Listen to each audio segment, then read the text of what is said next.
What happens when a narcissist who has spent years carefully crafting their perfect image, manipulating everyone around them, suddenly finds themselves completely exposed? Their mask has fallen, their lies have been revealed, and everyone can finally see who they really are. What happens next isn't what most people expect. You might think they'd feel shame, remorse, or even attempt to make amends. But Carl Jung understood something profound about the narcissistic psyche that reveals why their reaction to exposure is both predictable and terrifying. In the next minutes, I'm going to show you exactly what happens when a narcissist's carefully constructed false self crumbles, why their response follows a specific psychological pattern that Jung identified decades ago, and most importantly, how understanding this process can protect you from becoming their next target during their most dangerous phase. Because here's what no one tells you about narcissistic exposure. It doesn't end their manipulation. It transforms it into something far more destructive. If you've ever wondered why some narcissists seem to become even more dangerous after being caught, or if you're dealing with someone whose mask has recently fallen, this video will give you the psychological roadmap you need to navigate what Jung called the shadow's final stand. To understand what happens when a narcissist is exposed, we first need to grasp Carl Jung's concept of the persona, the mask we all wear in social situations. For most people, the persona is simply one aspect of their personality, a social adaptation that helps them navigate different contexts. But for the narcissist, the persona isn't just a mask, it's their entire identity. Jung wrote, "The persona is a complicated system of relations between individual consciousness and society, fittingly enough a kind of mask, designed, on the one hand, to make a definite impression upon others, and on the other, to conceal the true nature of the individual. For the narcissist, this concealment isn't optional, it's survival. Their true self is so wounded, so filled with shame and inadequacy, that they've completely identified with their false persona. They don't just wear the mask, they believe they are the mask. This is why narcissistic exposure is so catastrophic. When their lies are revealed, when their manipulation tactics are called out, when people finally see through their carefully constructed image, it's not just embarrassing, it's an existential threat. Think about someone you know who seemed perfect, charming, successful, always in control. Then imagine discovering that everything about them was a lie. Their achievements were exaggerated, their kindness was manipulation, their confidence was compensation for deep insecurity. That moment of revelation, when the mask falls, triggers what Jung would call a shadow eruption. All the darkness they've been hiding, all the rage and shame they've been suppressing, suddenly has nowhere to go.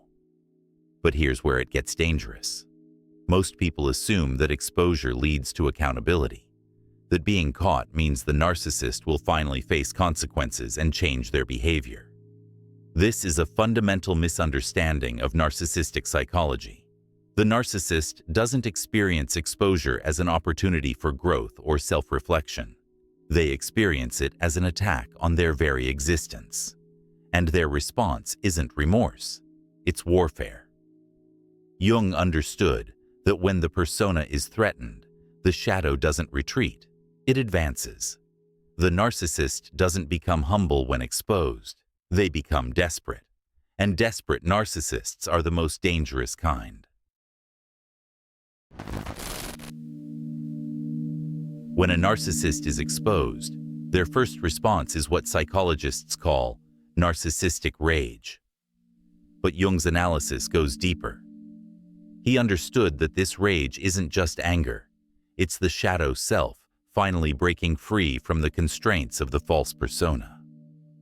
Jung wrote, "Everyone carries a shadow, And the less it is embodied in the individual's conscious life, the blacker and denser it is. For the narcissist, the shadow has been completely denied, projected onto others, and hidden behind their perfect facade. When exposure occurs, decades of suppressed shadow material erupts all at once. This is why their reaction seems so disproportionate to the situation. You might expose a simple lie, but their response is nuclear. You might call out one manipulative behavior, but they react as if you've declared war on their entire existence. Because from their perspective, you have. The exposed narcissist enters what I call shadow projection overdrive. Unable to face their own darkness, they frantically project it onto everyone around them. Suddenly, you become the manipulator. You become the liar. You become the one with problems. This isn't just deflection, it's psychological survival. Jung recognized that the narcissist's psyche literally cannot integrate the reality of their own shadow without complete ego dissolution. So instead, they project it outward with increasing intensity. Here's what this looks like in practice. If you exposed their lies, they'll accuse you of being dishonest. If you called out their manipulation, they'll claim you're the one trying to control them. If you revealed their cruelty, they'll paint themselves as the victim of your abuse. But it goes deeper than simple projection. The exposed narcissist begins what Jung would call shadow contamination. They start spreading their darkness to everyone in their orbit. They'll tell mutual friends that you're unstable. They'll convince family members that you're the problem.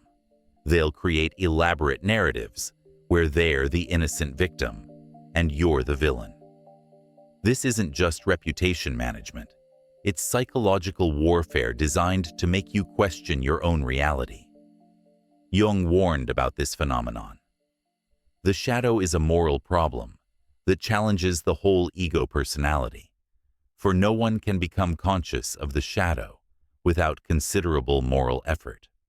The narcissist refuses to make this moral effort. Instead, they choose to contaminate others with their shadow rather than face it themselves.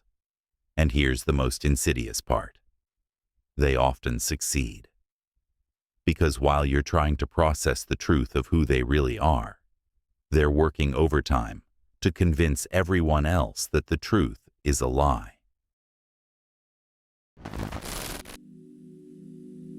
Once the initial rage subsides, the exposed narcissist moves into what Jung would recognize as shadow warfare, a systematic campaign to destroy the credibility of anyone who threatens their false self. This phase is particularly dangerous because it appears more calculated and rational than their initial explosive reaction. But Jung understood that this apparent rationality is actually the shadow operating through the ego, using intelligence in service of darkness. The narcissist begins constructing what I call the victim narrative, a carefully crafted story where they are the innocent party who has been wronged, attacked, or misunderstood. This isn't just lying. It's what Jung would call shadow inversion, taking their own darkness and projecting it so completely onto others that they genuinely begin to believe their own fiction. Here's how this typically unfolds. First, they gather allies. The exposed narcissist will reach out to mutual friends, family members, colleagues, anyone who might listen, and begin sharing their version of events. But this isn't just their perspective. It's a completely rewritten reality where they are the victim and you are the aggressor. They'll say things like, "I can't believe how they attacked me when I was just trying to help," or "I'm so hurt by their accusations. I never did anything to deserve this treatment," or "I'm worried about their mental state. They seem to be having some kind of breakdown." Notice the psychological sophistication here. They're not just denying their behavior. They're expressing concern for your well-being while simultaneously undermining your credibility. Jung wrote, "The shadow is the person you would rather not be."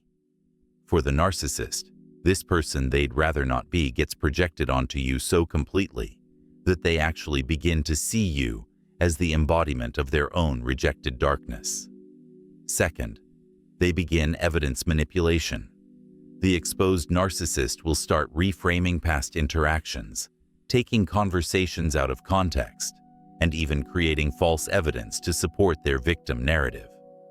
They might screenshot text messages, but crop out the parts that show their own bad behavior. They might record conversations, but edit out their own provocative statements. They might even fabricate evidence entirely, knowing that most people won't investigate deeply enough to discover the truth. This is what Jung would call shadow alchemy, the dark art of transforming their own poison into what appears to be medicine, making their toxicity look like healing. Third, they exploit emotional manipulation. The exposed narcissist becomes a master of emotional theater, displaying just the right amount of hurt, confusion, and vulnerability to gain sympathy from others. They'll cry at exactly the right moments. They'll express bewilderment at your sudden change in behavior. They'll share intimate details about their own struggles and pain, making anyone who questions them feel cruel and heartless. But Jung understood that this emotional display isn't genuine feeling. It's the shadow using emotion as a weapon. The narcissist doesn't feel genuine hurt about being exposed. They feel rage about losing control. But they've learned that rage doesn't generate sympathy, while hurt does. The most dangerous aspect of this phase is how effective it can be. Because while you're dealing with the emotional aftermath of discovering who they really are, they're working full-time to convince everyone else that you're the problem. And here's the cruel irony. The more you try to defend yourself, the more you can appear unstable or obsessed. The more evidence you present, the more you can seem vindictive or unhinged. This is exactly what the narcissist is counting on. They understand that truth-tellers often appear less credible than skilled liars, especially when the lies are wrapped in victimhood and emotional manipulation. As the exposed narcissist's campaign of destruction continues, Jung's insights reveal a disturbing pattern. They don't just want to discredit you. They want to completely destroy your social and emotional support systems. This is what Jung would call shadow contagion. The narcissist's unconscious drive to spread their darkness and chaos to everyone in their environment, creating a reality where their dysfunction becomes normalized. The exposed narcissist begins systematically targeting your relationships. They'll approach your friends with concerns about your behavior. They'll tell your family members that they're worried about your mental health. They'll contact your colleagues with subtle suggestions that you're unstable or unreliable. But this isn't random destruction. It's strategic psychological warfare designed to isolate you and make you question your own sanity.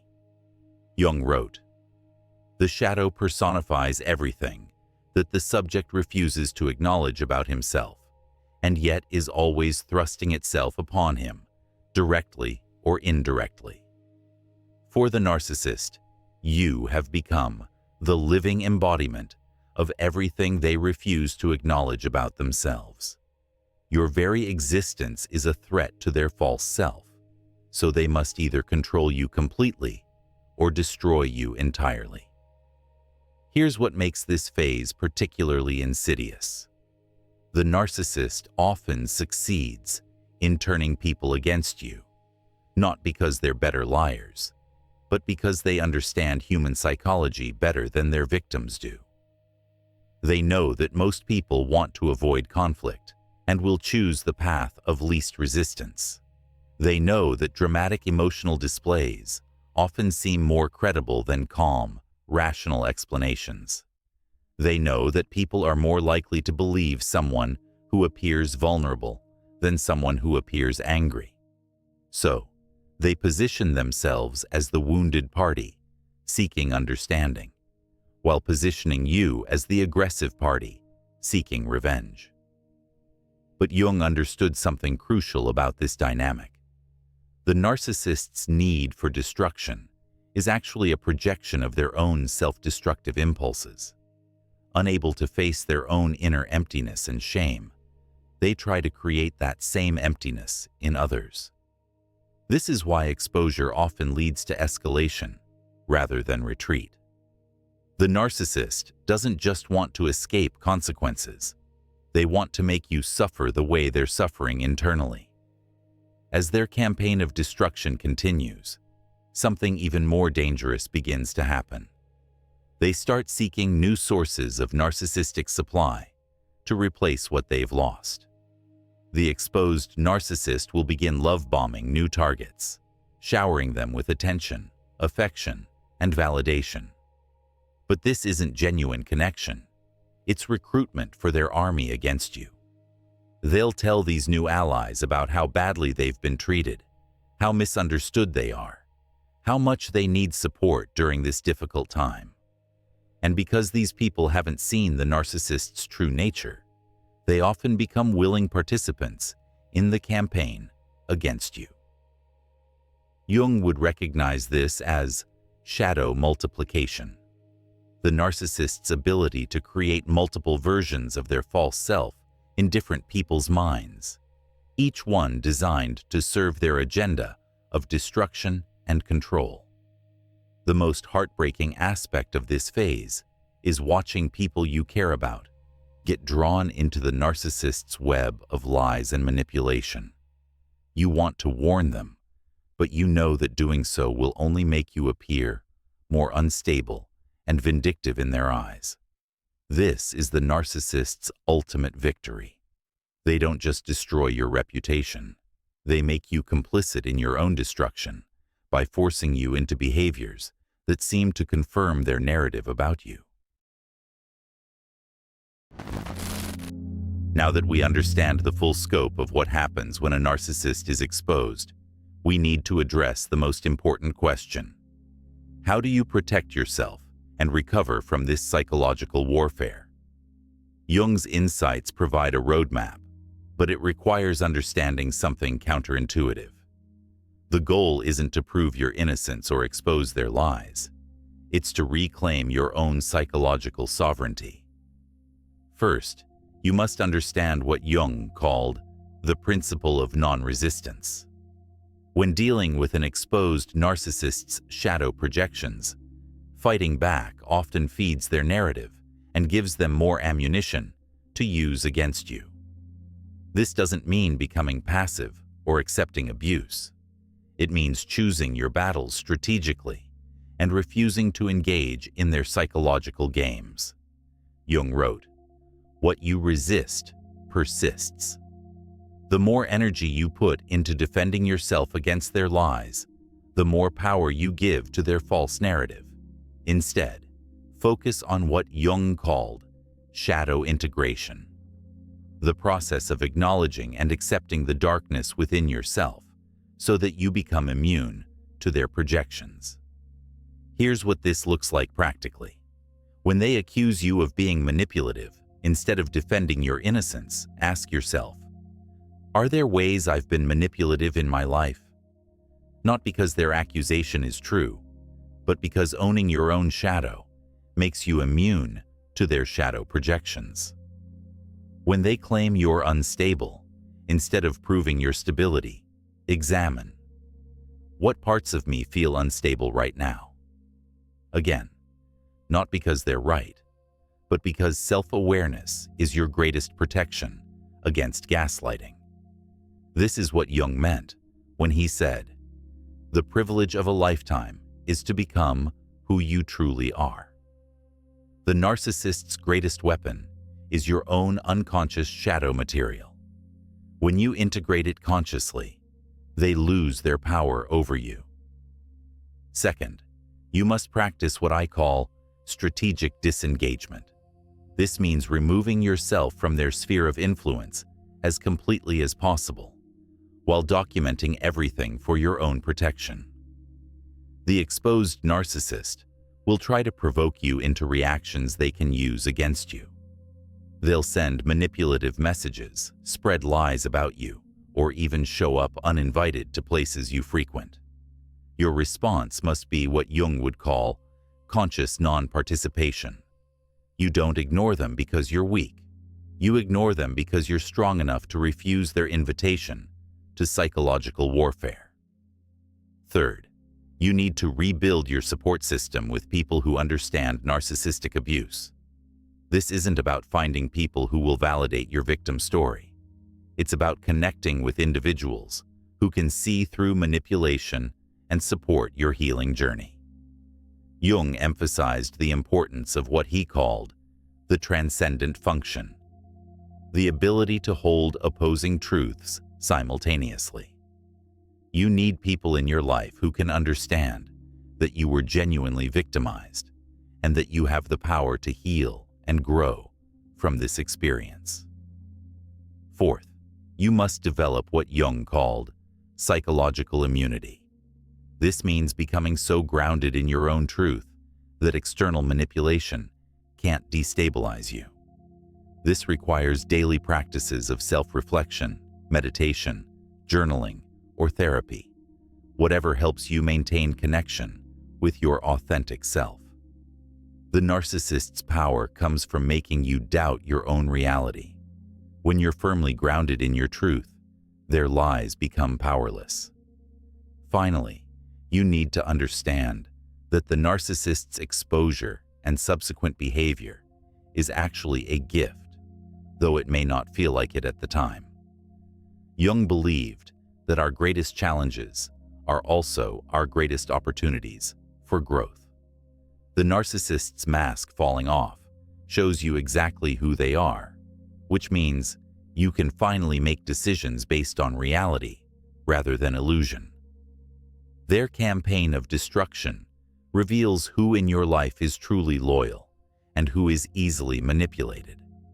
Their psychological warfare teaches you about your own strength and resilience.